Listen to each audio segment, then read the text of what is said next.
un chouette one-shot réaliste, La Venise des Louves, et qui on retrouve au scénario Aurélie Wellenstein, oui, c'est son année, avec un formidable dessinateur réaliste, Emmanuel Contarini, et Alicimia aux couleurs.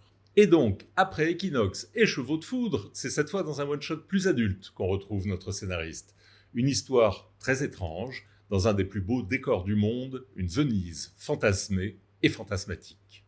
C'est une histoire qui se déroule dans une Venise de fantaisie, une archipel où tout à coup, une des îles a été coupée des autres, toutes ses lumières se sont éteintes, on ne sait pas du tout ce qui s'y passe, les expéditions de secours n'en reviennent pas.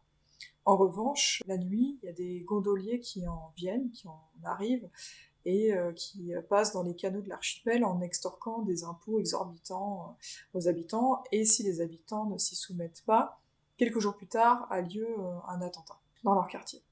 Ce sont des attentats qui sont commis avec une bombe qu'on appelle la bombe D.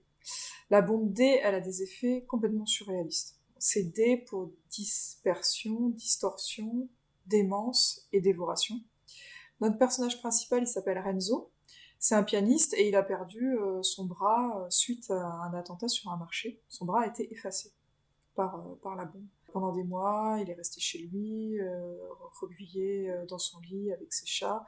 Puis, il a eu envie d'autre chose. Il a rassemblé autour de lui quatre jeunes femmes, victimes comme lui des effets surréalistes de la bombe D. Et ensemble, ils ont formé une nouvelle famille, une meute. Ils sont aussi cinq, comme cinq doigts de la main qui lui a été arrachée.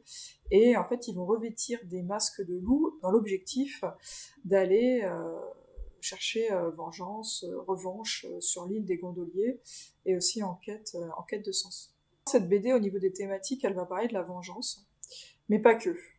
La vengeance individuelle, en fait, elle n'est pas satisfaisante parce qu'elle va ruiner la vie des vengeurs, et puis surtout, elle va pas empêcher le traumatisme d'infuser dans la vie de tous les personnages.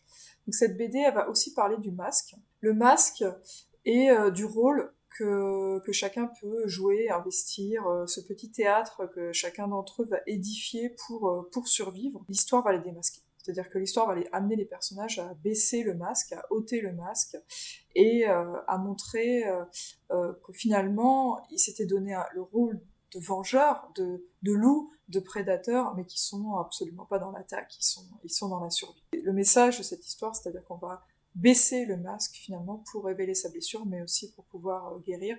Donc c'est une histoire de vengeance, de rôle qu'on se donne, de blessure, mais aussi de résilience et de guérison. Voilà, le dessin extraordinaire de 5 personnages, un récit envoûtant qui nous tient en haleine jusqu'à la révélation finale, une vraie surprise.